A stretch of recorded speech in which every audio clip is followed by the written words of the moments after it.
So, ito yung fourth hanggang fifth discourse. Panoorin natin kung ano yung mga sinasabi ni Christy Burke.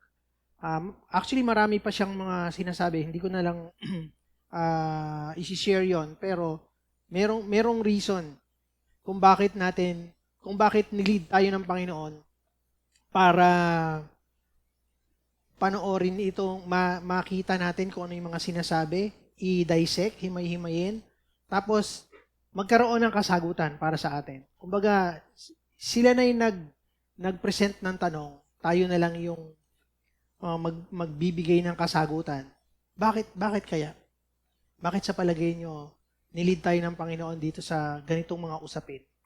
Kasi nandito na tayo sa panahon na nililito na tayo ng kaaway. Ang sabi sa Bible, ang Antichrist will come from within the church. So sabi sa Revelations, kung hanggang kayang malinlang yung mga pinili, ibig sabihin, talking about predestination, lahat ay tatawagin, hindi lahat makakarinig, hindi lahat aanyayahan.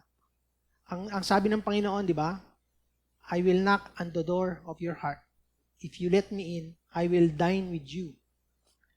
Pero hindi lahat ng tao pinapapasok ang Panginoon sa kanyang puso. Kaya nga, di ba, pagka nananalangin tayo ng pagtanggap, Panginoong Jesus, pumasok ka sa puso. Ikaw na ang maghari ng aking buhay. Yun yung prayer of acceptance. Kasi He is knocking at the door. At the door of our hearts.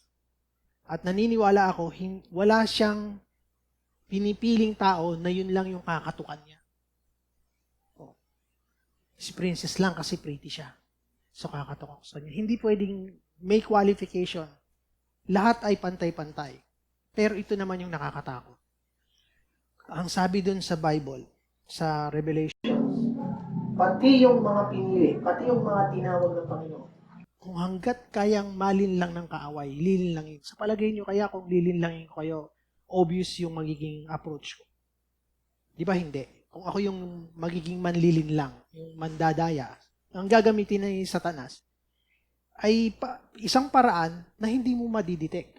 Akala mo, nagsasalita tungkol sa salita ng Diyos.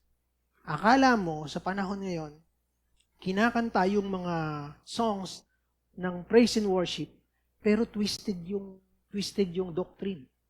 So, siyang-siya ka naman kasi natatouch yung emotions mo. Akala mo, tutunay na nagpe-praise ka. Pero sa puso mo, gusto mo talaga mag-praise sa Panginoon. Pero unti-unting ina-out of tune ka na sa pagtingin sa Panginoon. Ang tanging reason lang is divert yung eyes mo dun sa true God, who is Jesus Christ. Yun yung nais. So, gagamit ng salita ng Diyos. Alam na ng kaaway. Ano na tayo, saturated, soaked. Determined na tayo to read the Bible. So, yun ang gagamitin niya. So, kaya ngayon maraming nagtatalo-talo about kung ano yung tamang doctrines, kung talaga may may free will ang tao because of predestination. Tunay ba ang Diyos? Up to the point na ganon. Hindi nakapagtataka kung bakit yung isang dating Kristiyano ay magsalita ng mga ganito. So, natalakay na natin yung unang tatlo, no? Ang mali ko, may 5 discourses. Pero ngayon ko lang na-realize na mas madali nating maiintindihan yung 4 na nauna kung inuna ko yung panlima. Bakit sa palagay nyo John 3:16 yung ultimate yung panlima niya? Kayo, mga Kristiyano tayo, di ba? John 3:16. Ang John 3:16 yung puso ng gospel. For God so loved the world that He gave His only begotten Son, that whosoever believed in Him shall not perish. Shall not perish. Tapos bilang ako pa, and will have everlasting life. Bakit yun yung pinaka-ultimate niya? There is a mind behind doon sa pagkakakonstruct ng discourses niya. Pero dapat pala ang ginawa ko, I started from the top. Dahil magkakascade down, mas madali nating maintindihan. Hindi ko sinasabing hindi natin naiintindihan yung mga explanations dun sa three discourses. Pero habang nire-review ko yung fourth discourse, na-realize ko, mali. Dapat pala inuna ko yung panlima. Tapos, downhill. Everything goes downhill. Ang dali-dali nang intindihin. Pero, hayaan natin ang Panginoon ang magpapaliwanag sa ating lahat. It's not too late, di ba? So, let's pray muna. Salamat, Panginoon. And beforehand, Panginoon, that we review, Panginoon, yung mga sasabihin ni Christy.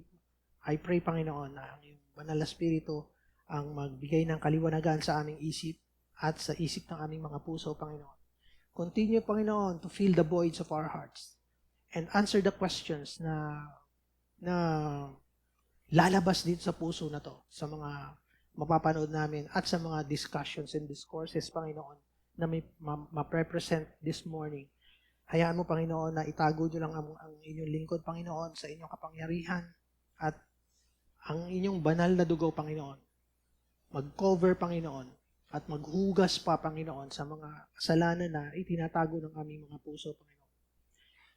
Let us totally, Panginoon, na isuko sa inyo ang aming buhay, yung lahat pa ng kasulok-sulukan ng aming mga sikreto at mga hidden sins, mga favorite sins, Panginoon.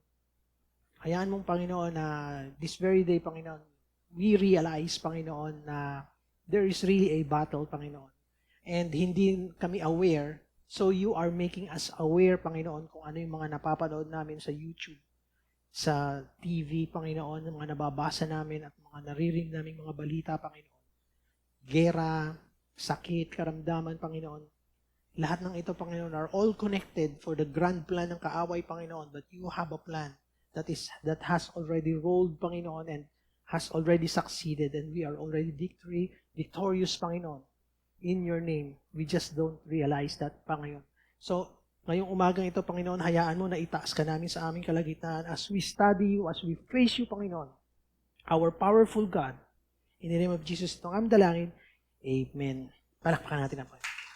So, let's start, no? This is the fourth discourse, and let's pay attention dun sa mga claims niya, and I pray na magkaroon kayo ng mga sariling questions that will arise doon sa punto de vista ng isang dating Kristiyano na nag-decide na tumalikod sa pananampalataya. So, panoorin, patuloy natin panoorin. In Deuteronomy 20, 10 through 18, when you march up to attack a city, make its people an offer of peace. If they accept and open their gates, all the people in it shall be subject to forced labor and shall work for you. If they refuse to make peace and they engage you in battle, lay siege to the city. When the Lord your God delivers it into your hand, put to sword all the men in it. As for the women, the children, the livestock, and everything else in the city, you may take these as plunder for yourselves. And you may use the plunder the Lord your God gives you from your enemies. This is how you were to treat all cities that are at a distance from you and do not belong to the nations nearby.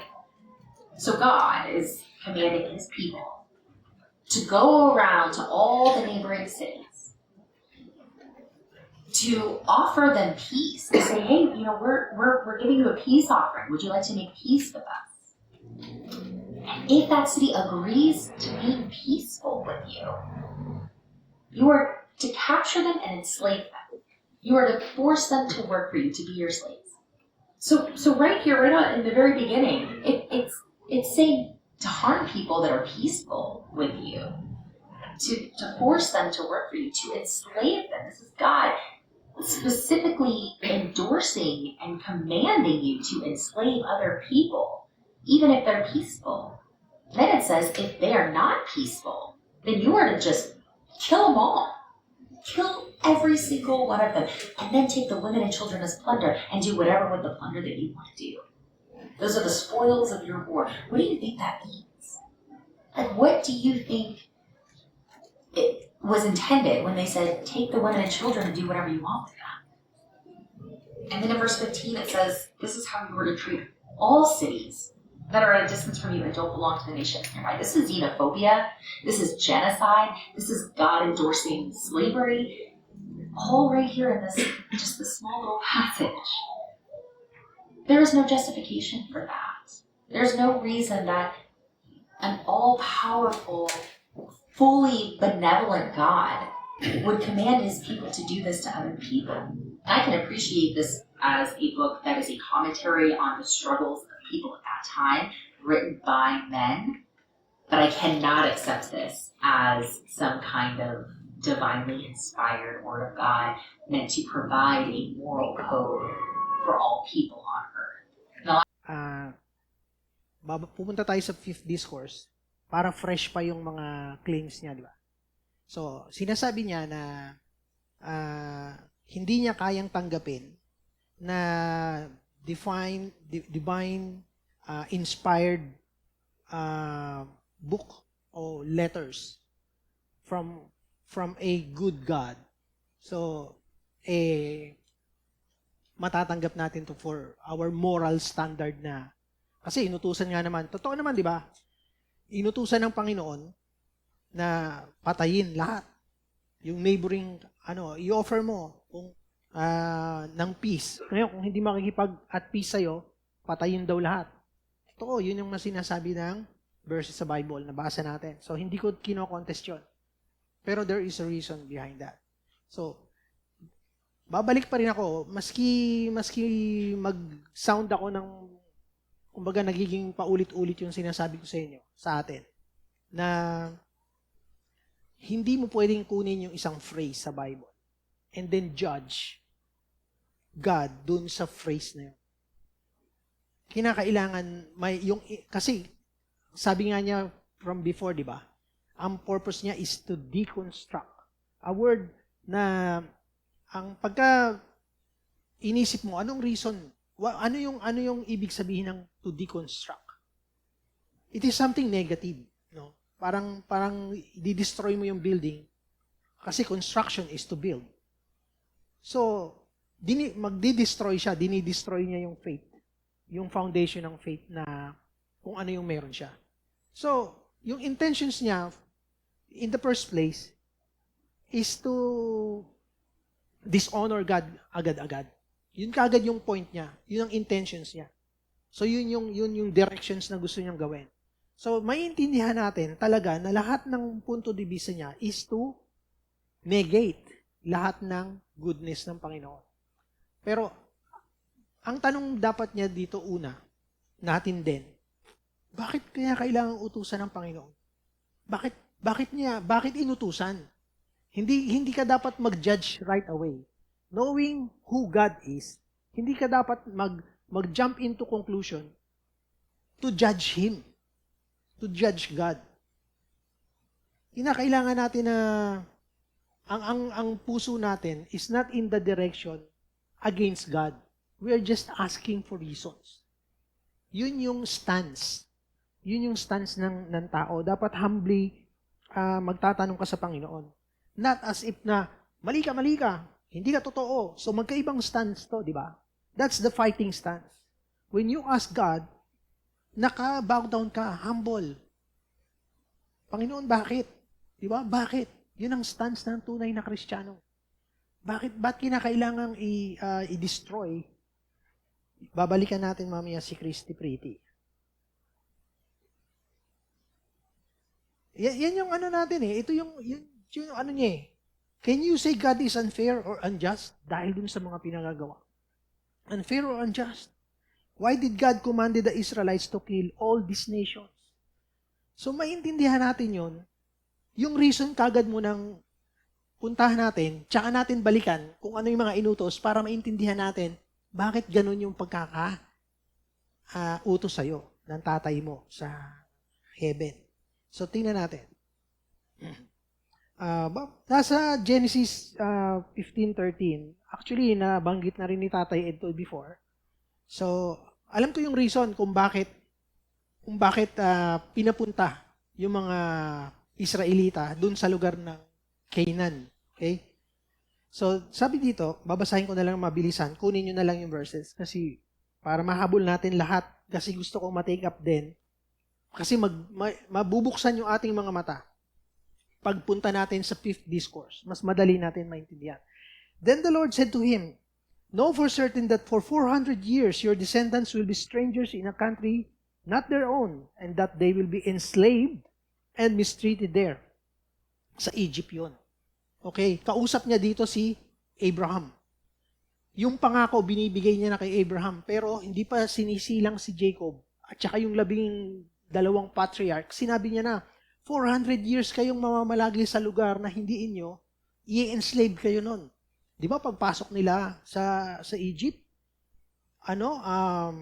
Prime Minister si Joseph, open arms, sabi ng Pharaoh, come, eto yung mga lahi ng Prime Minister ko, salamat sa pagliligtas sa amin. But, I will punish the nation they serve as slaves, and afterward they will come out with a great possession. Yun yung Exodus. Genesis 15:15. However, sa Tagalog, ngunit, will go to your ancestors in peace and be buried at a good old age. You, si Abraham, in the 4th generation, sa ika-4 na salinlahi, your descendants, yung descendants ni Abraham, will come back here. Nag-uusap sila sa Canaan. Pupunta ka sa Egypt, babalik ka dito, yung descendants mo na, yung mga kaapu-apuhan mo to the 4th generation. Ito na yung reason. For the sin of the Amorites has not yet reached its full measure. Imbis na sabihin niya, during that time, kunin mo na tong lugar na to kasi ito yung pamamana ko sa'yo, yung Canaan. Pero ang sabi ng Panginoon, ito yung kabutihan ng Panginoon dito na dapat nakikita ng humble na nagtatanong sa Panginoon, hindi nang uusig sa Panginoon. Bakit hindi pa binigay agad-agad? Ang sabi ng Panginoon, this is God's mercy. Dahil hindi pa sapat, hindi pa hinog ang kasalanan ng mga Amorites, yun yung nakatira doon. Ang sabi niya, for the sin of the Amorites has not yet reached its full measure. Nagpapasensya pa ang Panginoon, binibigyan pa ng pagkakataon yung mga tao doon na magbago at sambahin yung tunay na Diyos. Kaso, inabot ng 400 years. Wala bang pasensya ang Diyos? Espesyal lang ba ang mga Israelita? Lahat ng tao, espesyal sa Panginoon, binibigyan ng pagkakataon. Kaya hindi natin pwedeng sabihin na tayong mga pinili ng Panginoon, mga tumanggap sa Panginoon, nagbukas ng ating mga puso para papasukin yung Lordship ng Panginoon, ay mabuti sa atin. Ang Panginoon ay mabuti sa lahat, pantay-pantay. Hindi siya nang uuri. Kinakailangan nga lang, you must believe in order to please God. Dapat alamin mo yon. In order to please God, you have to believe. Hindi pwedeng, actually, ang bait ng Panginoon pinakikita niya na muna yung mga reasons kung bakit mo siya dapat panampalatayanan. Tapos, bibigyan ka ng option. Maniniwala ka sa akin? Pagpapalain kita. Susubukin kita. Maniniwala ka na sa akin? Hindi ang Panginoon na, whether you like it or not, believe me. Hindi siya ganun, di ba? So, hindi pa hinog. Lampasan na natin yung iba. Genesis 18. To your descendants, ito na yung panahon na ni Joshua na sasakupin na nila yung Canaan. Siyempre, dumami yung Israelites, dadami din yung mga Amorites, yung mga nakatira doon. So yung Amorites, maraming lahi din yun, hindi lang isang lahi yun. So lahat ng mga nakatira sa Canaan, yun ang tawag dito sa verse na to. To your descendants, kay Israel, I give this land. Pinamamana. From the Wadi of Egypt to the great river Euphrates, when the time is right. Ito na yung pagkakataon after 400 years. So ito yung utos.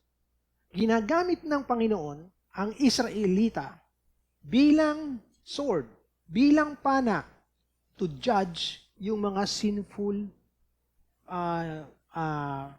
yung mga sinful na tao na naninirahan doon. I-judge niya na. So instead of using the angels, ginamit niya yung mga tao. Katulad din ng paggamit sa ating mga lingkod ng Panginoon ngayon para i-destroy yung gawa ng kaaway ngayon by evangelizing yung mga hindi pa mananampalataya. sa panahon natin. So, ito yung utos ng Panginoon. Ito yung mandate. Ito yung command sa Israel. Now, puntahan natin yung accusations ni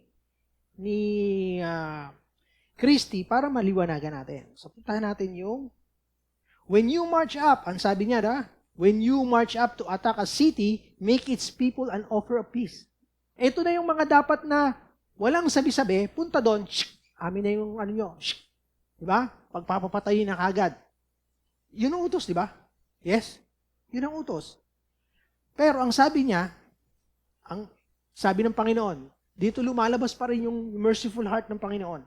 When you march up to attack a city, make its people an offer of peace muna. Huwag, sugod, patay. Hindi. Yung, i-offer nyo muna. Suko ba kayo? Hindi. Susuko kayo? Hindi. Hindi, lalaman kami. Konti-konti nyo. Ang lakas ng loob nyo. Di ba ganun ang nangyayari sa ibang mga city? Ang lakas ng loob nito mga Israelita. Ang konti-konti, ang angas. Sasakupin daw tayo. Sabi ng mga tawanan sila doon sa fortress nila. Ang konti-konti, ang lakas ng loob. Sasakupin tayo. Susuko pa kami sa inyo. O sige, lalabas kami. Tatalunin namin kay sa gera. So, ang sabi, offer muna ng peace. Make a peace offering muna. Susuko kayo o hindi. If they accept and open their gates, all the people in it, dun sa city na yun, shall be subject to forced labor and shall work for you. Kasi ang concept ng slavery, merong dyan yung tungkol sa yung financial status, dahil hindi naman lahat ng slavery sinasabi natin na pag-aari kita, slave ka na kagad. Merong mga nagiging slave na dahil sa utang, para pagbayaran, ibibigay yung anak as slave. Hanggang mabayaran, bawi na siya. So, iba-iba yung reason bakit may slaves. Pero for this particular reason, ang ino-offer ng Diyos is yung preservation of life. Hindi patayin agad. So kapag ka pumayag, huwag niyong patayin. Gamitin niyo na lang sila bilang workforce. Diba? Huwag niyong patayin. So, mahalaga sa Panginoon yung buhay ng tao.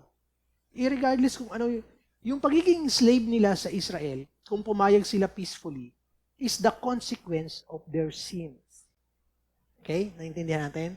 If you sin today, tinanggap mo na ang Panginoon, noon pa, and you continue to sin, merong consequence. You are not exempted. We are not exempted. Halimbawa, nagpapastor ako, pero sa likod ng magandang pagharap ko sa inyo, may ginagawa pala akong kababalaghan sa likod. May another life pala ako. Kala nyo makakatakas ako sa Panginoon. Maaari ko kayong lokohin, pero ang Panginoon hindi. Yung consequence ng hidden sin ko, babayaran ko yun. Dito. Or kung hindi ako tunay na mananampalataya, pagbabayaran ko yun sa impyerno. Kasi nagsisinungaling ako. Sa palagay nyo ba lahat ng tinatawag na pastor ay pastor ng Panginoon? Sa panahon natin ngayon? Hindi lahat. Marami. Ang pastor nagpapastor-pasturan lang, pero trabaho ang ginagawa nila. Hindi paglilingkod sa Panginoon. Hindi paglilingkod sa Panginoon. Kaya natutuwa ako sa sistema ng Panginoon dito sa church natin, na instead na kayo ang magpapala sa akin, pinagpapala niya ako directly, not to burden the church. Not to burden the church. Iniba ng Panginoon yung sistema ng LPCF. Pagpapalain ko. Instead na baliktad, kasi yung structure ng church before, and even ilang daang taon na, is full-time yung pastor, lahat ng tithes, doon kukunin yung ikabubuhay. Pero nakita natin, merong mga mega churches na namumuhay sila ng magandang-maganda. Higit pa sa, pero kung titingnan natin, hindi biblical. Walang pastol ang Panginoon na naging ganun ang buhay.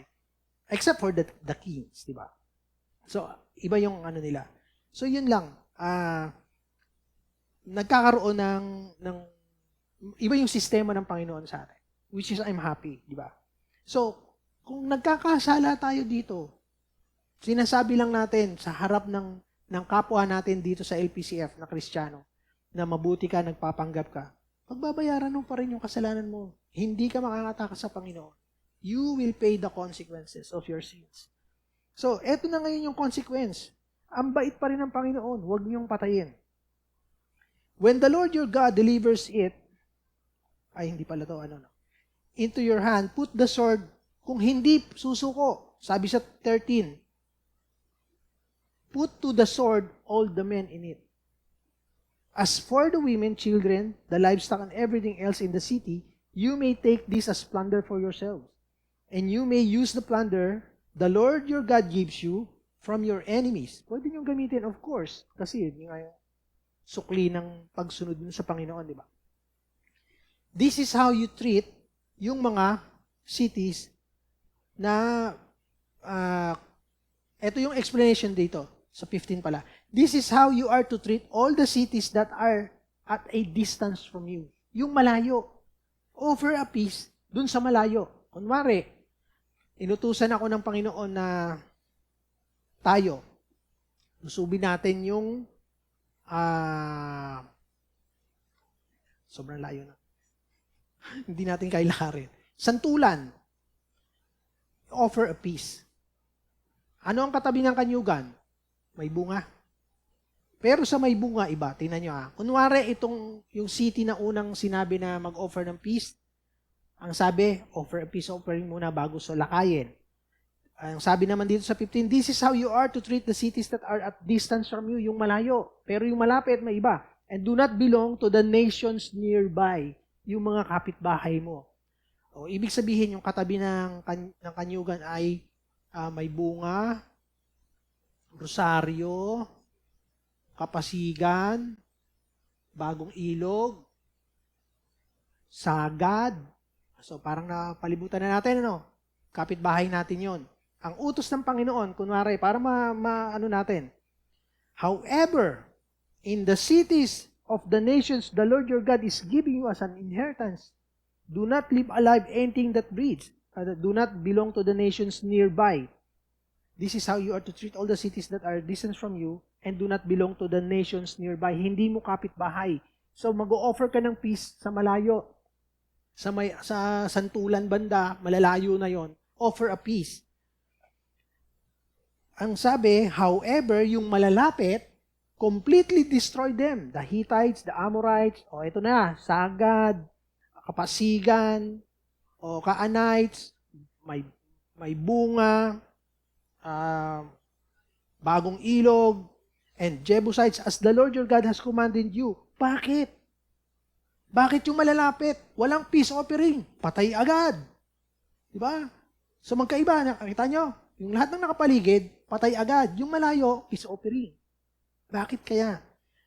Otherwise, ito yung reason. Otherwise, they will teach you to follow all the detestable things they do in worshiping their God. Their gods. Small g. And you will sin against the Lord your God. Kapag hindi nyo pinatayan, tuturuan kayo kung paano mag-worship sa Diyos. Yung Diyos-Diyosa nila, kukuha sila ng figurine, i-worship yon. Nagkatotoo ba? Ang sabi ng Panginoon, do not make an image. Sa 10 utos, do not make an image. Anong ginagawa ng mga Pilipino? Hindi, si Lord. Ito, lalagyan ko ng taong nakahubad. Tapos si Jesus Christ yun. Sabi ng Panginoon, wag nga. Hindi. Hinagaya namin yung style nila. Nung dating, relihiyon. Okay naman. Bakit? Kasi nakikita namin. Heartfelt ko ang pag-worship. Kapag kami nakikita akong ang sabi ng Panginoon ulitin, huwag niyong gawin yon. Ito yung nangyari. Nangyari ba? Yes. So, kaya niya pina-annihilate lahat ng kapitbahay kasi madaling influensyahan. Madaling maka-impluensya. Kasi katabi mo lang. Narinig mo. Nagsasayawan sila. Ang saya-saya nila. Gayahin natin yung pag-worship nila. Kailangan masaya rin tayo. Ano kinakanta nila? Kakantahin din namin. Di ba ganun ginagawa natin ngayon? Maski hindi doctrinal, sound doctrine yung kinakanta nila. Kaso, Felt na felt ko talaga. Mahalaga sa akin yung nararamdaman ko. Di ba? Kailangan puro A minor at saka G minor, D minor, lahat ng malulungkot na chords yun ang gamitin mo. Bakit? Ramdam na ramdam ko, lahat minor lang, huwag kang gagamit ng major, sumasaya. Di ba? Yun ang gusto natin. Bakit? Kasi ganun sila mag-worship. Kasi kapitbahay mo, naririnig mo. Kasi yung malayo, huwag mong patayin. Kasi hindi ka ma-influensyahan. Merong magandang reason ng Panginoon. Hindi lang niya pinapapatay lahat. Meron siyang reason, aalamin natin. Huwag tayong judgmental agad katulad ni Christy. Walang kwentang Diyos yan. Di ba? So, ano nangyari? Sinunod ba ng mga Israelita? Hindi. Justifiable ba for a God claiming to be good and merciful, abounding in love, to order and command Israel to kill all those people? Yes, kasi hinug na. Panahon na para sila ay i-judge. Kinamit lang yung Israelita. So, fair ba ang Panginoon? Kung nagbabasa tayo ng Bible, alam natin na sinakop ng Assyria ang Israel. Ng Babylon ang Judah. Bakit? Kasi, hindi sinunod ng Israelites na patayin lahat. So, ang nangyari, tinuruan sila kung paano mag-worship. Kabaliktaran nung unang utos ng Panginoon, thou shall not create graven image. I am a jealous God. Nothing that is formed by hand para i-represent ako, tapos yun yung sasambahin nyo. Huwag kayong mag-curve ng anything from wood, gold, anything, maski napakaganda pa, maski kaya nyo pang ukitin yung diamond. I don't care, ang sabi ng Panginoon. Kasi gawa ko lang yan. Hindi pwedeng i-represent yung pagka-Diyos ko ng mga bagay na yan. Kaya, sabi niya, patay na. Ang mga taong ito nag-o-offer ng kanilang mga anak. Isang nabasa kong description on how they worship Baal. Parang ganito. Kakawa sila ng bakal na image ni Baal. It is hallowed inside. Parang si Baal yata ang itsura niya is parang cow na nakatayo. Tapos may hollow sa gitna. Tapos iinitin nila yon. Iinitin nila. Mainit na mainit, di ba? Lalagyan nila ng apoy sa ilalim. And then bubuksan nila yung chamber. Tapos ilalagay doon yung bata. Tapos isasara. Buhay. Para maririnig nila yung paghiyaw ng alay nila. Kayo, alam ko, yung mga puso natin, hindi nga tayo Diyos. Pero gusto natin karnihin din yung gumagawa nun, di ba? Ganon yung kasalanan ng mga Amorites. Ganon sila sumamba sa Diyos-Diyosa nila. Ganon kalupit. Hindi patay yung iaalay. Buhay, niluluto ng buhay. Pagdikit pa lang ng balat ng bata, doon sa bakal na image.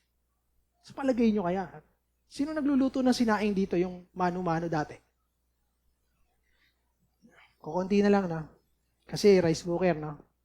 Pero yung kalderong mano-mano, tapos titingnan mo kung luto na, tapos nakalimutan mong umamit nung pot holder. Sarap, no? Sinanay kasi ako inuutusan. Yun ang agad na sa isip mo. Init. Titingnan mo. Hilaw pa. Lagyan ko asin sa ibabaw. Di ba? Pero ang init. Yun pa kaya, nagbabagay yung image ni Baal. Bubuksan yung chamber, hagis yung mga bata doon. Children. Ganong kalupit. So, sasabihin nyo, mas malupit ang Panginoon. Kinakailangan na nga lang silang parusahan, i-judge ng Panginoon. 400 years. 400 years. Sino dito ang 40 years old na? Wala pa masyado, no? 30-ish. How much more? 400. Ganon kahaba yung pasensya ng Panginoon dito sa mga tao na to. What happened to the warning? Sinunod ba ng Israelita? Si Saul nga lang, ang tigas ng ulo, di ba? Patayin lahat. Pati hayo, patayin mo. Hindi, pinili yung magaganda. Bakit? Ipang-worship ko sa iyo, Panginoon. Hindi mahalaga sa akin. Obedience is better than sacrifice. I don't need that sacrifice. I need your obedience. Follow me, sabi ng Panginoon. So, tingnan nyo ang ginawa ni Manasseh. Manasseh was 12 years old when he became king and reigned in Jerusalem 55 years. He did evil in the eyes of the Lord, following the detestable practices of the nations the Lord had driven out before the Israelites. Following the detestable ways of the nations around. Tingnan nyo, ang sabi kasi ng Panginoon, patayin lahat para hindi mo makopya yung paraan. Eto si Manasseh, 12 years old, nagsimula. 12 years old, napaka-evil na agad nung naging niya. At 55 years pa siyang nag-reign. 55 years. Tapos ganun yung practice niya. Nag-o-offer siya ng anak niya doon kay Baal. So, anong ginawa ng Panginoon? Ayan He sacrificed his children in the fire in the valley of Ben Hinnom. Practiced divination. Tita Divine. And witchcraft. Sought omens, consulted mediums, and spiritists. Yun yung ginagawa ng mga kapitbahay na nations. He did much evil in the eyes of the Lord, arousing his anger. He took the image he had made and put it in God's temple. Tingnan mo, gumawa siya ng image, tapos yung temple na ginawa ng naunang mga hari sa kanya, ni Solomon, at doon niya pa nilagay yung imahin niya, ng pag-aalayan niya. Tingnan niyo yung kabastusan, di ba? Halimbawa, may bahay kayo. Pumunta yung kapitbahay niyo. Anong gagawin mo? Dito ko, makikikain ako eh. Dito ako magano. Tapos hugasan niyo na lang yung pinagkanan ko. Kaya, ganun ang ginawa niya. Actually, meron pa akong masamang sample, pero pangit. Wag na lang. Yung kabaliktaran ng pagkain, yung dapat na sabihin, so pagkain na lang. To be less, di ba? All the warning came true. What God did as judgment to all that the wicked nations of the Israel invaded, kung ano yung ginawa nila sa mga nations, ganun din ang ginawa ng Assyrians and Babylonians sa kanila. So fair ang Diyos. Ayaw nyo sumunod sa akin. Ginaya nyo pa yung kabilin-bilinan kung wag nyong gayahin. Pues, 70 years kayong captive sa ibang bansa. No, eto na. Jerusalem got captured. God brought up against Israel, the king, the Babylonians, who killed their young men with the sword in the sanctuary and did not spare young men or women, the elderly, or the infirm. Yung may mga kapansanan. Ganon din kalupit yung Babylonians at saka yung mga Assyrians. Kung gaano sila kalupit, ay yung pagganti, mas malupit din. Lagi naman yung pagganti, mas mahirap eh. They set fire to God's temple. They burned all the palaces and destroyed everything of value. They became servants to him. Ginawa rin silang enslaved. Di ba si Daniel? Slave si Daniel. Lingkod siya nung hari. Yun nga lang, mataas yung pagtingin sa kanya because of God's favor. Ano pa? Can you say God is unfair? God is not unfair. Kung ano yung warning, may warning ba? Ang mga Kristiyano ba ngayon binibigyan ng warning ng Panginoon? May warning, di ba? So, madalas nating naririnig sa mga kanta, all the mercy, goodness of the Lord. At iniiwasan natin yung if you don't do this, yung mga if ng Panginoon, merong kapalit na hindi magagandang mangyayari sa buhay natin. Kaya nga sabi niya, do not swerve to the left or to the right. Diretso ang tingin, follow me. Yan, follow thee. Kay Mark. Diba? Si Mark.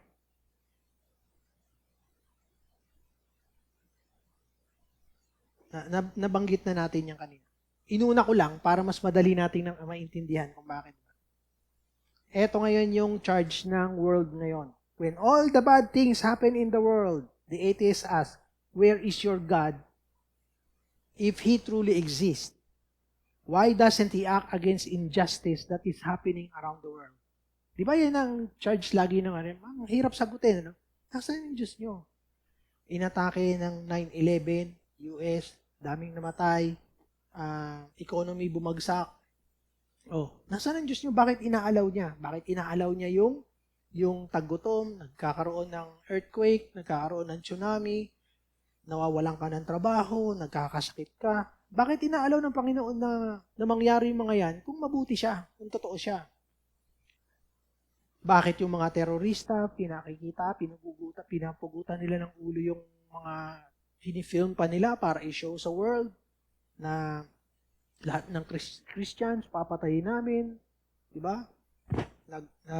Nakamaskara, tapos gigilitan ng mapurol na, ewan ko kung sinasadya nila yun, ang purol pa ng ginagamit na itak. Wala talagang mercy. Kaya naghihiyaw yung ginigilitan kasi ang purol eh. Wow. Ay, naalala ko, may nag-aalok sa akin ng trabaho sa Nigeria, yata yun. Sa Africa. Sa mga oil and gas. Pero mo, ang isang buwan, $5,000 agad eh. Yung starting mo, tapos meron iba, umaabot na ng 10,000. So, biruin mo, kalahating milyon agad isang buwan. Sabi ko, walang tax. Sama ako, paalam ako sa misis ko. Ang daming nakikidnap dun eh. Kinikidnap talaga yung mga expat kasi yung oil and gas, maraming pera. Kaso ang problema doon, parang Pilipinas din. Mura na lang pagpatay, yung buhay, mahal. Pagka babayaran nila yung buhay mo, maaaring i-bargain ng company, sige patayin nyo muna para imbis na bayaran namin ng 3 million, 1 million na lang yung bangkay. Kaya anihin ni Melody daw yung pera, bangkay naman ako. Or kung makakauwi ba yung bangkay ko sa Pilipinas. So natatakot siya, baka makidnap ako. Marami akong kasamahan sa trabaho na successful na 6 months lang. Pag uwi, millionaire. Naiinggit ako. Lord, kaya ko yun. Hindi ako lalabas ng compound, ng oil and gas. Promise. Hindi ako lalabas. Bahala sila dun. Kung gusto nilang mag-beach, dito lang ako. Kalahating milyon, yun ang nasa isip ko.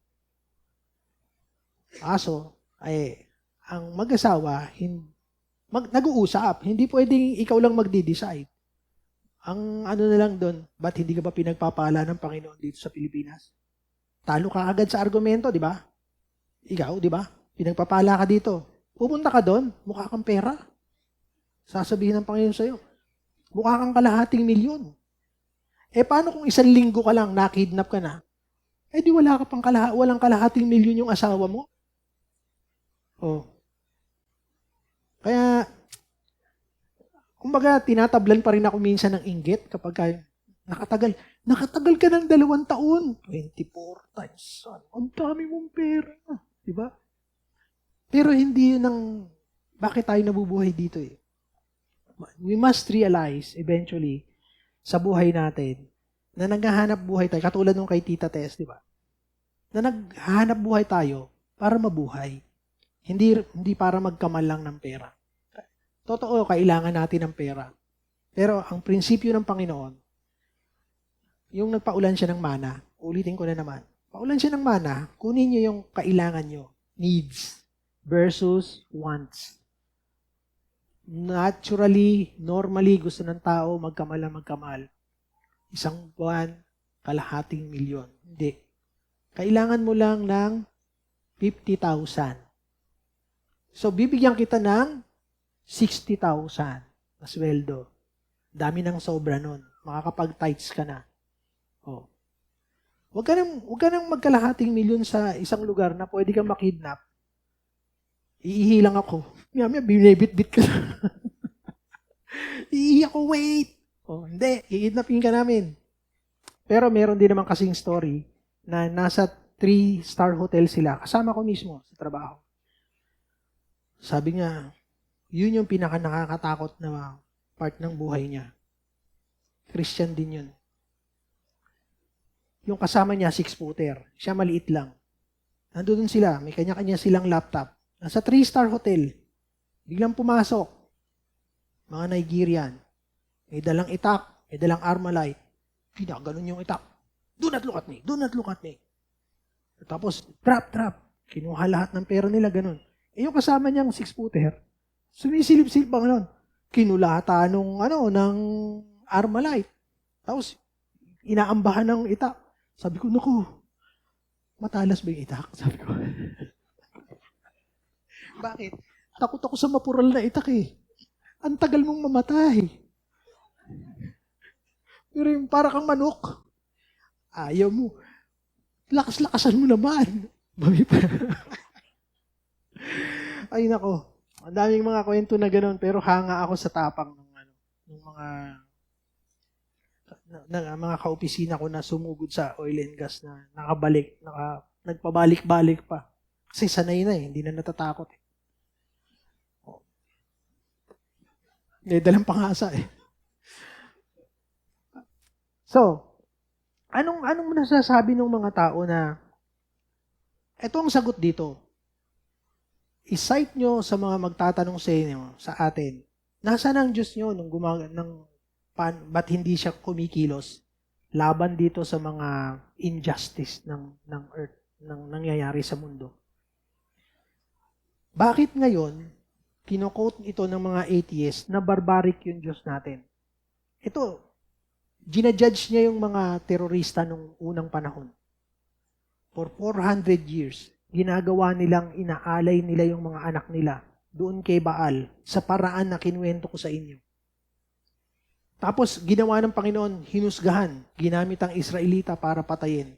So, palagay nyo, bakit ba i-judge ng Panginoon? Gusto nila yung mismong Panginoon ng, lagi bang ganun ang operations ng Panginoon? I-judge ko, ako mismo ang bababa.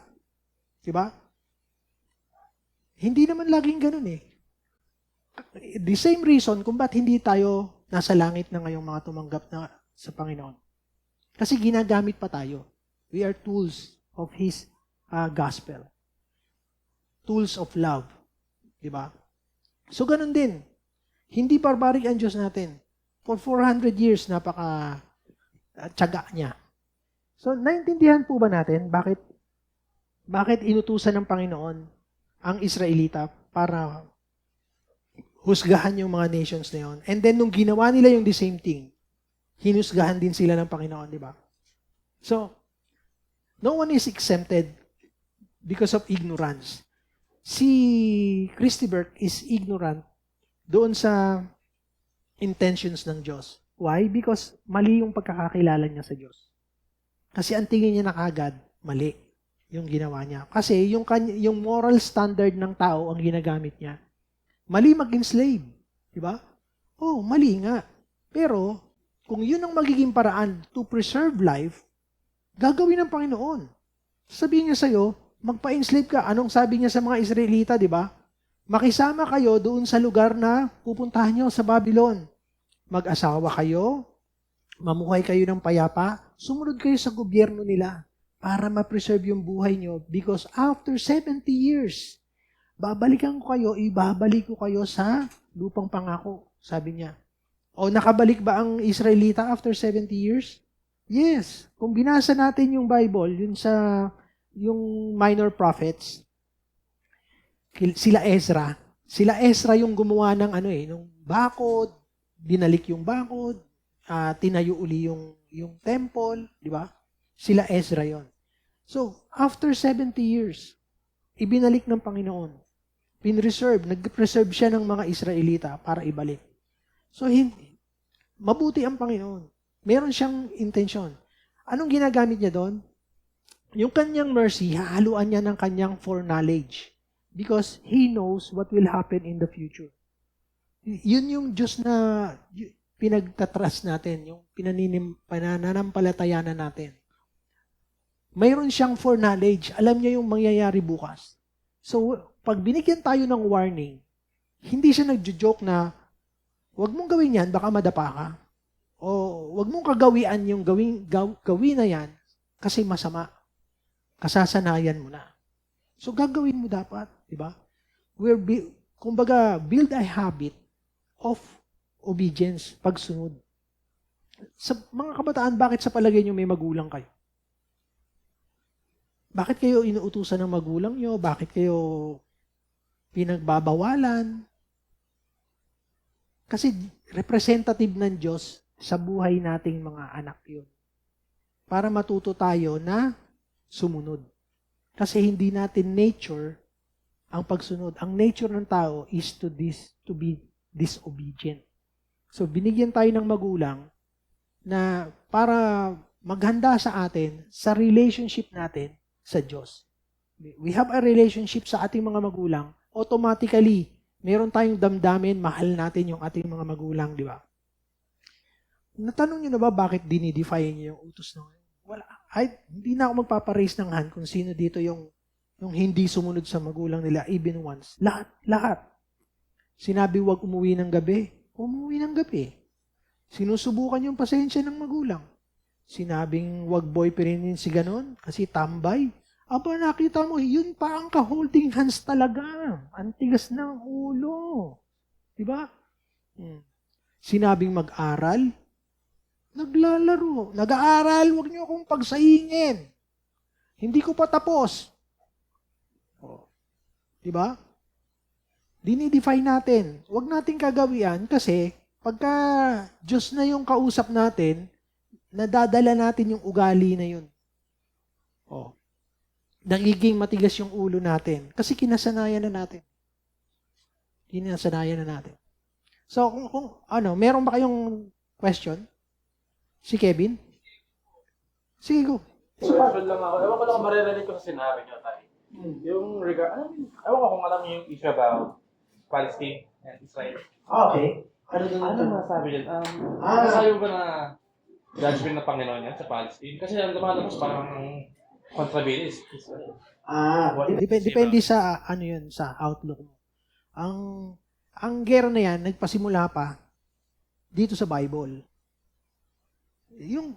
Pag nagbasa tayo ng Bible, it's not so different kung ano nangyayari ngayon. Pero we Christians should have an open mind, open eyes na nagaganap na yung mga hula sa Bible. Pag tutulong-tulungan yung Israel, hindi ba yung mabuti, ang sabi si Isaiah ba ang may sabi? Blessed are those, that they will come. The day will come. Sabi, this is now yun tingnan nyo the day will come when they say that the good things are bad and the bad things are good. Ito na yung panahon natin ngayon na nagaganap na yung mga hindi ka panipaniwalang verses sa Bible. Pagtutulungan ng Israel. Ngayon may kakampi pa ang Israel.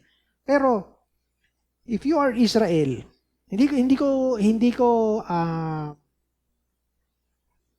pag ipagtatanggol yung Israel. Ganito na lang ang pagtingin natin dapat doon. Kung ikaw yung dating may bahay, iniwan mo for some reason, di ba? Na you are dislodged from your home. Pero nakapangalan pa rin sa iyo yung bahay na yun. Kunwari, ilang kayong magkakapatid, nag-iisang anak ka, binahayan ng mga pinsan mo, inalaw mo, for some reason, nag-abroad ka. When you came back, abandoned na yung bahay mo. Okay? Abandon yung bahay mo kasi hindi ka nagpapadala ng pang-maintenance. Sila nakatira dapat sila mag-maintain, di ba? So, ang ginawa mo, bumalik ka. Namahay ka uli ron. Ito ngayon yung matagal na, for 20, 25 years, yung mga pamangkin mo, feeling nila, kanila yung bahay. No, this is mine. Yung titulo nito, sa akin. Inaangkin yung bahay. Hindi, diyan kami pinanganak, diyan kami lumaki, gano'n-gano'n. Umalis ka dyan. Ay, hindi. Bahay namin to. Ikaw lumayas dito. Ikaw ang squatter. Maski ka mag-anak kita, huwag ka dito. Gano'n ang nangyari sa Israel tsaka sa Palestine. Kasi, pinalayas ng Panginoon yung Israel. Nung pagbalik nila, may mga nakatiran ng mga Palestino. Tapos, nung hindi na productive yung land, umalis sila. Kaso, nung 1960s, bumalik na-award yung pagiging country ng Israel ulit. 60s ba tayo? 60s, no? Okay, 1950s. Bago mag-1950. Bumalik sila ngayon. Binabawi sa kanila kasi napabuti na nila. So, nung bumalik ka sa bahay nyo, inayos mo yung bubong, nilagyan mo na magandang toilet, pagpasyal ng mga pinsan mo, tsaka pamangkin, ganda na nitong bahay natin ko. Sabi mo ngayon, excuse me, itong titulo nito ay sa akin at saka ni-restore ko yung bahay. Bahay ko to. So ngayon, pinaggigit-gitan nila yung sarili nila dun sa bahay na yun, believing in their hearts na sila ang may karapatan. So, ang problema kasi sa panahon natin ngayon, na yung information kasi is not, pinifilter nila once na inaatake nila yung Israel. Pero kapag ka Israel na yung nag-retaliate, makikita mo yung kaibahan. The same thing yung nangyayari sa mga Kristiyano. We are being attacked by everyone, especially the Muslims and the atheists. Wala kang makikitang nagre-retaliate basta-basta na hindi maganda na sa Kristiyano, sa Christian side. We are always apologetic. Nag-i-explain tayo. Hindi combatant yung natin. Nagkataon na puno na tong si Israel. Ang sabi sa hula, magpe-flex na ng muscle si Israel. Kaso binigyan ng power ng Panginoon. Hindi nyo kayang talunin. Nag-flex ng muscle. Nung lumaban na, sa pananaw ng spectators ng paligid, masama yung ginagawa nila kasi binobomba nila. Sabi nga ni Shapiro, yung Hamas nagtatago sa mga populated na civilians. They are cowards. So pagka inatake ko yung mga military nila behind dun sa di consequence of war na lang yung yung mga civilians. Tina-highlight ng mundong ito na makita natin na pinapatay ng Israelites, mostly civilians. Pero behind that, ando dun yung mga Hamas dun nagtatago. So, malalim yung, kumbaga pagkaganti-gantihan na kasi, di mo na alam kung sino nagpasimula. Pero, this is a historical fact. Yung Bible. Who really owns Canaan? Who really owns Israel? Kung kikilalanan natin yung giver. Kung kikilala natin yung giver na sovereign siya sa lahat, kung ibibigay ko yun saya, kung kanino man, kanya yung lupa na yon. Because I am sovereign. Ako ang may likha niyang lupa na yan. Ibinigay ko sa Israel, pues kanila yon. Kaso kung hindi nila kinikilala yung giver, meron silang ibang Diyos, well, away yun, di ba? Your God is not our God. I don't care kung binigay ng Diyos mo yung lupa na yan, diyan kami nakatira. Pero historically, nauna ang Israel doon sa lugar.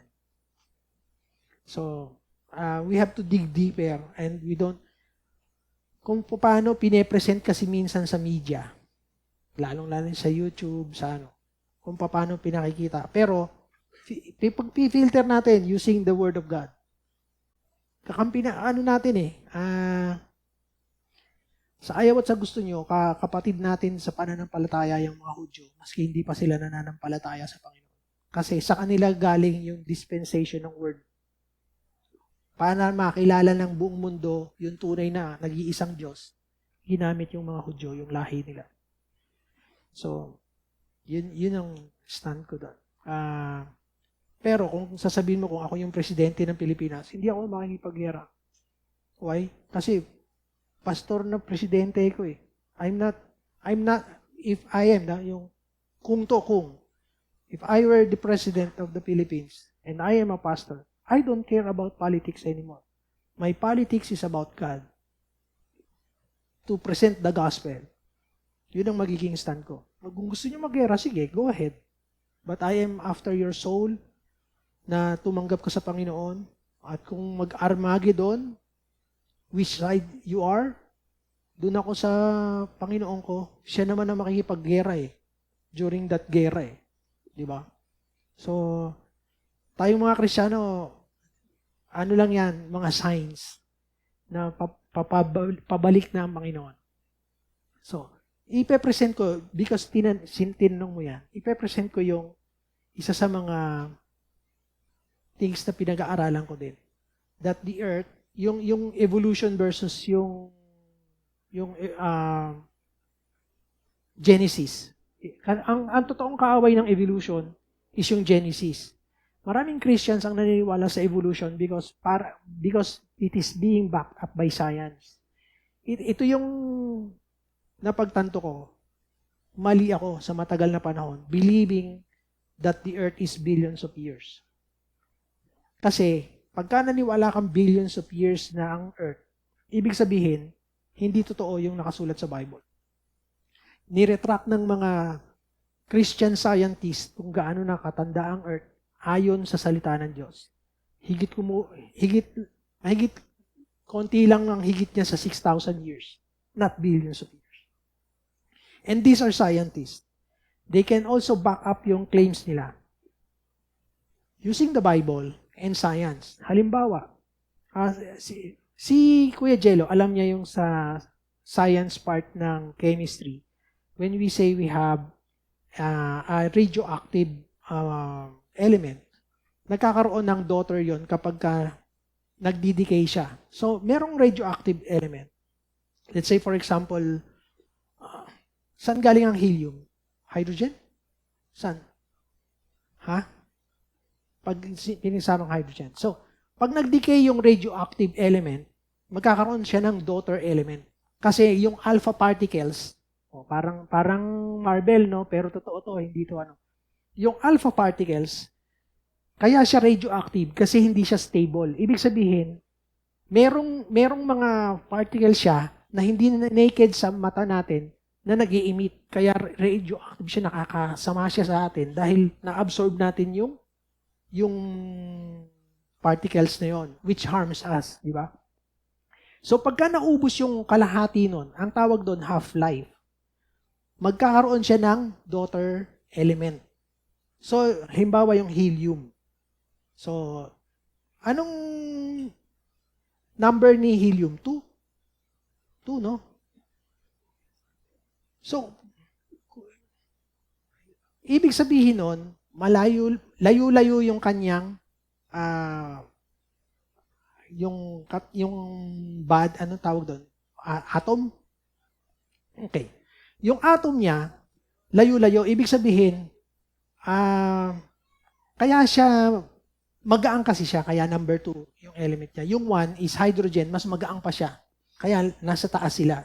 Kaya yung lobo, number 2, helium, lumilipad kasi oxygen is, anong number oxygen? 8? 8. Buti natatandaan ko, ha? 8 yung, so mas mabigat yung oxygen. Kaya nahihinga natin is because nagsisettle yung oxygen sa ating, dito, sa kinatatayuan natin. Hindi siya sa above. Kung ang katawan natin requires helium, dapat lahat tayo sa bundok nakatira para ma-inhale natin. Or else patay tayo. Pero ang ginawa ng Diyos, oxygen yung kailangan natin. Kaya yung oxygen, ginawa ng Diyos na 8. Yung weight niya mas mabigat, lapit-lapit. So yun yung hinihinga natin ngayon. So, ang ibig kong sabihin dito, bakit ko ine-explain? Kasi yung carbon dating, narinig niyo yung carbon dating? Okay. Ang carbon dating, ang ginagamit nila doon is yung carbon-14, which is radioactive pa.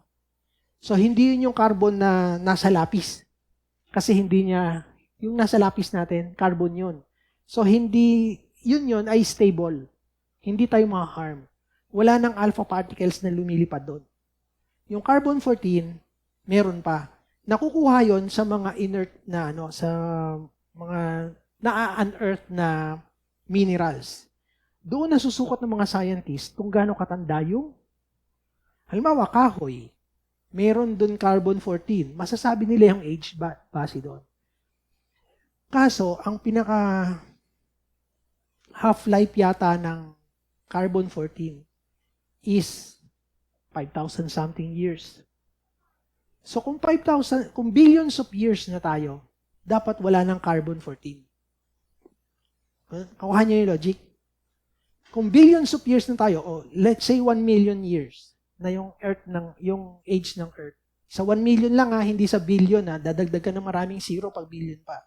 So, hindi mapatunayan ngayon ng science, bakit carbon-14 na nakukuha sa mga namimina ng mga minerals or sa mga matanda ng kahoy o sa mga fossils. So, Kung matanda na dapat yung Earth, dapat wala ng carbon-14 yung mga na-unearth. Meron. Yung half-life niya is 5,000 years. Meron pa siyang mass doon. So, ibig sabihin, hindi pa nakukonsume yung another half-life niya. That means, hindi pa matanda yung Earth. Meron pang na-unearth na nahukay, ibig sabihin, na fossils ng dinosaurs na may sariwa pang tissue.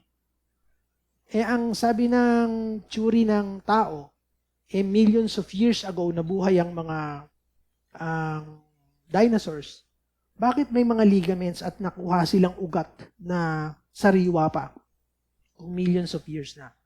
So, ang ginagawa ng mga scientists na pro-evolution, nag-a-assume lang sila.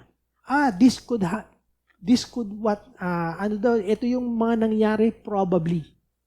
So, na-indoctrinate tayong lahat about evolution kasi kasama sa curriculum ng tinuturo from elementary hanggang college.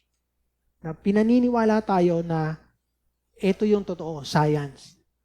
Pero alam nyo, ngayon ko na lang na-realize that science doesn't speak.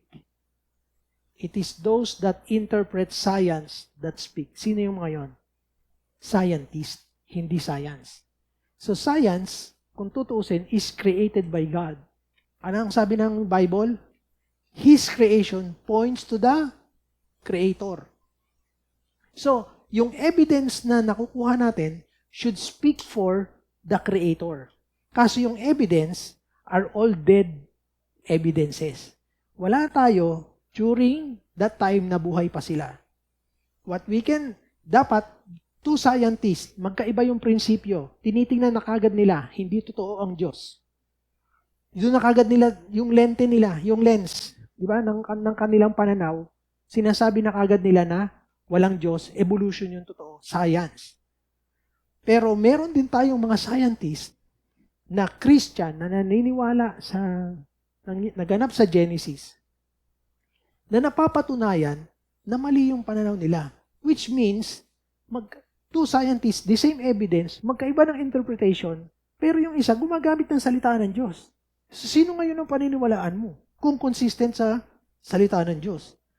Bakit ko sinasabi yon? Kasi ito ay account, yung creation, yung Big Bang Theory is a lie.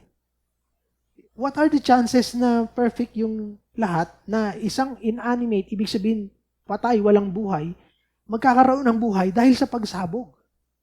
Mas madaling paniwalaan na mayroong designer, high ang intelligence, na nagsabi na magkakaroon ng buhay ka. Hihingahan kita. Bibigyan kita ng hininga. Mabubuhay ka. Kesa yung pagkakataon na single element, nagkaroon ng buhay, naging living thing out of nothing. Hindi ba yun ang sinabi ng Diyos? Ayaw lang nilang i-claim. Pero hindi pa matanda pala ang earth. Which leads me to say, malapit na ang Panginoon dumating. We're not waiting another million or billions of years na mag-i-evolve ang tao. Because ang timeline ng Diyos, tingnan nyo, 2,000 and 2,000 tayo. From Genesis to Noah, ilang years? Kay Abraham? 2,000 years ba? Pero from Abraham to Jesus, 2,000. Abraham to David, 2,000. David to Jesus, hindi. Kasi, hindi. Ang alam ko, from Abraham to Jesus is another 2,000. And from our timeline to Jesus is, 2,000. 2024 na ngayon. Ang sukat ng date natin is reference from the death of Jesus Christ. So, 2,000 years ago, na-resurrect na ang Panginoon, what do you think? Ang pagbabalik ng Panginoon. Ano lang to? Logic yung ginagamit ko, hindi Bible, okay? Ginagamit ko lang yung pangyayari sa Bible para sabihin, i-declare sa atin, sa kalagitnaan natin, na nagaganap na yung mga hula sa Bible na mga gera, mga famine, pag-defy sa Panginoon, sa existence ng Panginoon, yung mga woke culture, LGBTQ, sinasabi nilang hindi totoo at dahil contradictory sa kanilang paniniwala sa ngayon. Hindi ko iniisip before na kayang i-contradict ng tao totally ang idea ng Diyos. Pero in my lifetime, nakita ko yung pag-turn around. Nung panahon namin na ganyan ang edad ko sa inyo, wala akong naririnig na gano'n. Pero all of a sudden, after nagtaasan bigla yung technology, 26, 25 years old ako, nagsisimula pa lang ang cellphone. So, 55 ako ngayon, another 30 years, doon na tayo nag-uusap sa cellphone. Oh. During that time, parang nakakatawa pang panoorin si James Bond na nakikipag-usap sa kanyang watch dun sa HQ niya, sa headquarters. Pero ngayon, it's possible. All of a sudden, yung technology na yon is no longer theatrical. It's real. Di ba? So, ang sabi sa Bible, dadating ang Panginoon will be viewed by the whole world. Makikita yung pagbaba niya. Yung second coming. Possible o hindi possible na ma-view ng buong mundo.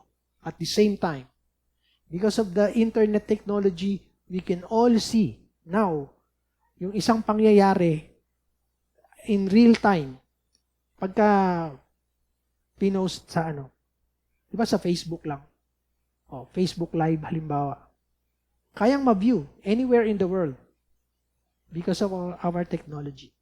So, yung mga imposible before na pinakikita ng Bible is now possible. So, tapos lumalaganap na yung pagtaliwas sa idea ng Diyos, sa pagiging Diyos ng ating manlilikha. So, yung pinaka-hate na hate ng Panginoon, anong kasalanan?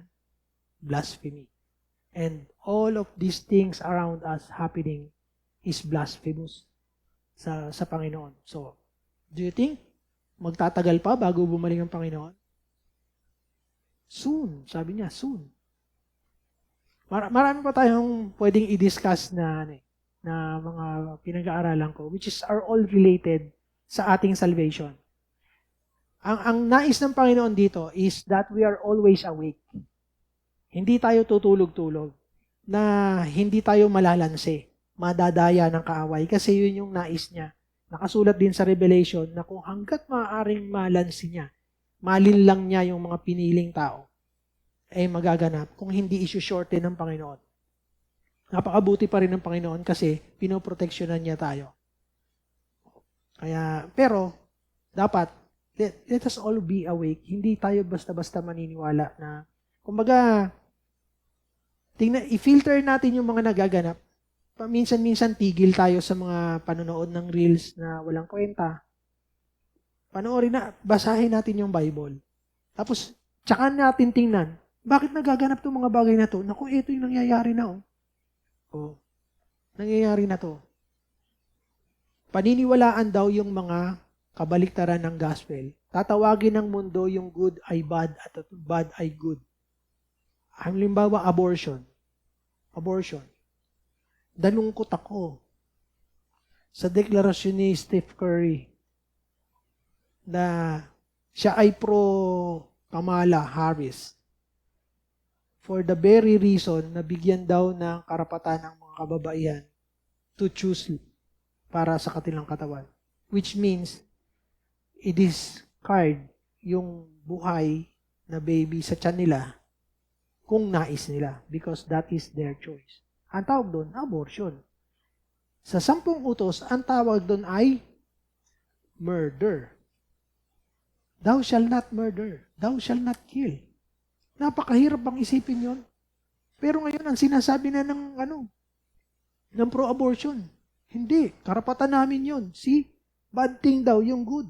And yung good ay bad. Nagaganap na ngayon.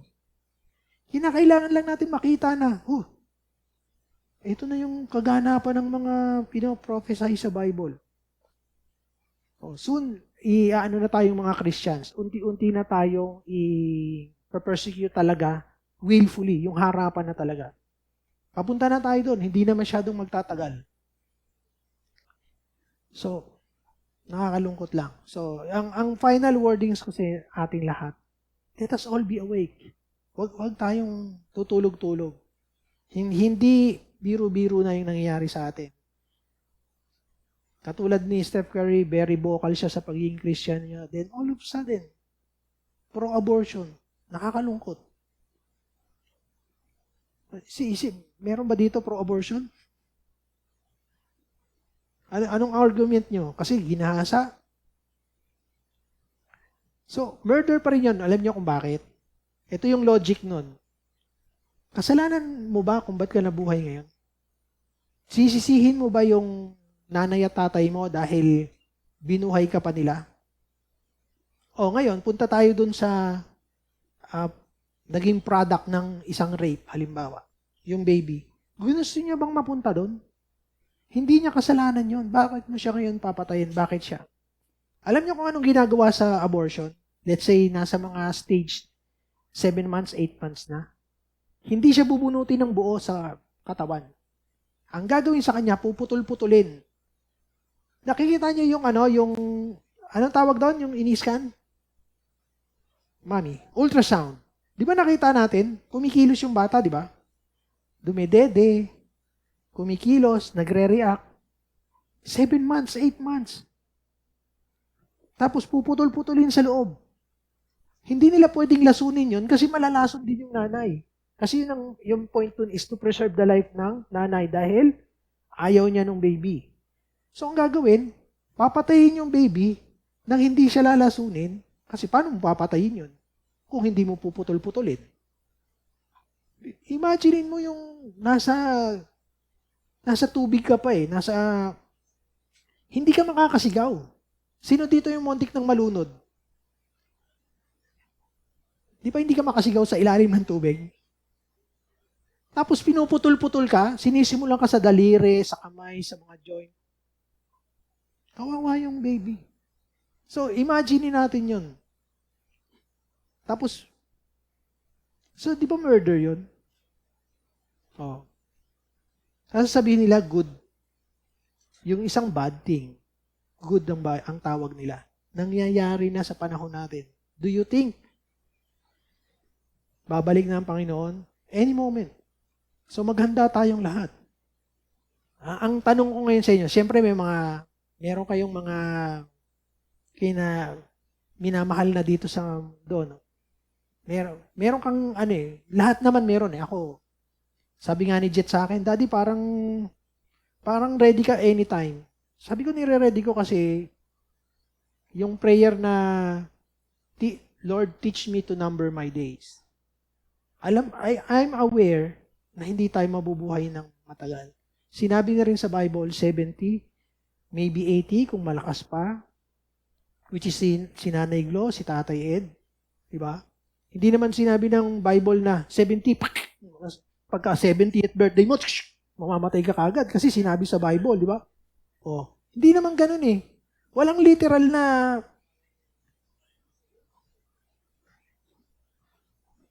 siyempre, ayaw mong mag-70th birthday. Bakit? Matitigok ako kasi sabi sa Bible hindi ganun ini-interpret ang Bible, di ba? Ganun ini-interpret nila Christy Burke So, nagiging pilosopo lang ako, di ba? Pagka 70, ilan taong ka na? 69. Next year, 69 ulit. Ano kaya backwards? 69, 68, 67. Pagdating na 65, 66, 67, 68. Pagdating na 69, pababa ulit. Bakit? Iniiwasan ko yung 70. Hate na hate ko yan. Hindi Pero babalik na ang Panginoon. Let us all be ready. Regardless kung anong age natin. Let us just be ready. Diba? Pagbalik, ang sabi sa Bible, kisap mata. Ibig sabihin, sabay-sabay tayong pipikit, sabay-sabay tayong didilat, kasama mo na ang Lord. Nandudun ka na kaagad dun sa pagdadalhan kasi isang kisap mata lang eh. Oh, bakit ako naniniwala sa yung pre-rapture ako eh. Bago mag-rapture, pre-tribulation ako eh. Bakit sa palagay nyo? Kasi sinasabi ng Panginoon, kung pati yung mga elect ay malalansin ng kaaway, kung hindi siya gagawa ng paraan. So, pinaigsi niya. So, alam niya na meron tayong kahinaan, kakulungan. Kung tayo-tayo lang, baka walang matira na ma-rapture. So, ang gagawin ng Panginoon, tutulungan niya tayo. Instead na maranasan natin yung tribulation, tapos bibigay tayo, ang gagawin, siyempre, mas logical na ang gagawin ng Panginoon, bago pa pahirapan tong mga pinili ko, sasagipin ko na. O ano pa yung point na pinagbayaran ko yung kasalanan nila, tapos hindi ko rin naman kaya palang dalin agad-agad. Hindi logical yung maniwala na ang tribulation ay mangyayari kasama ang mga Kristiyano. Kukunin na tayo ng Panginoon bago nagkaroon ng tribulation, bago ng paghihirap. Isisave niya na tayo. Sa aking palagay, di ba? Kasi pwede pa rin sabihin na, hindi, para ma-refine ng ma-refine, malaman kung sino yung totoo. Pero walang makakaagaw sa atin sa Panginoon. Naniniwala ako gagawa siya ng paraan. But, logic dictates na mas madaling kunin ka na lang agad-agad kasi hindi naman pare-pareho yung natin yung resistance natin sa pain. Di ba? Yung iba kayang tiisin yung pain. Yung iba hindi. Konting sakit lang. Sa ospital ka, papa-ospital agad. Di ba? Hindi. Baka na-sprain lang, nandoon ka agad sa Tri-City. Yung iba, nileyelowhan lang. So, iba-iba yung pain tolerance natin. So, ang gagawin ng Panginoon, baka yung mahina yung pain tolerance, bumigay agad, magpatatak agad ng 666, kesa mangyari yun, di na. Kukunin ko na lang kayo. So, yun yung pinakamadaling logic para sa akin. So, ano bang inaasahan natin? Magkikita-kita tayo kung babalik mamaya lang yung Panginoon? Kasi yun ang prayer ko. Mahina ngayon, malakas, o kung ano man yung kondisyon ng puso natin, God knows, di ba? Pero, ang duty ng inyong pastor is to remind you. Dapat handa tayo. Hindi porki halimbawang handa nang mamatay yung pastor nyo, damay kayo. Hindi. Individual yung panawagan ng Panginoon sa Revelation eh. Hindi naman yun through the pastors or through the leaders lang. Pero sabay-sabay tayong nagji-journey. Yun ang kagandahan sa simbahan natin eh. Sabay-sabay tayong naglalakad eh. Okay, nahihirapan, wala namang sinabing madali yung paglakad bilang Kristiyano. So, yun yung mensahe ng fourth discourse. Pero yung fifth discourse, yung ultimatum na yung John 3:16, hindi ako makapaniwala. Pero meron siyang mga questions doon magandang sagutin na maaaring katanungan din ng puso natin. Yung 12 minutes kasi kanina is not enough to cover yung claims ni Christy Burke. Gusto ko sanang tapusin na pero ganun talaga. So, iyan ko na lang yung question and answer sa prayer. Salamat Panginoon sa wisdom and understanding, Lord. And I pray, Lord, na isa-isa mo kaming hinipo, Lord, at sa iyong muling pagbabalik, Panginoon, ano man yung kaganapan dito sa mundong ito, naway makita namin, Panginoon, through the lens ng iyong word, through your Bible, Panginoon, para hindi kami masama, Panginoon, sa mga kayang lansihin ng kaaway, Lord. Make us continue to be awake, Lord, according to your mercy. Dahil kung hindi ka namin kasama, Panginoon, malamang madamay din kami sa agos, Panginoon, ng mundong ito. Malin lang, Panginoon, ng mga kasinungalingan, Panginoon, na nasa aming mga paligid. Panginoon, hayaan mo lang, Panginoon, na yung tunay na salita mo, yung katotohanan na matatagpuan namin dito, patuloy mong selyuhan, Panginoon, sa aming mga puso. We know and we believe, Lord, na ang selyo namin yung banal na spirito at patuloy kami nitong kinakausap, tinuturuan, inexplainan. Kaya wala kaming kayang gawin, Panginoon, kundi lagi ang pasalamatan, Panginoon. Itaas sa aming kalagitnaan. In Jesus' name, Amen.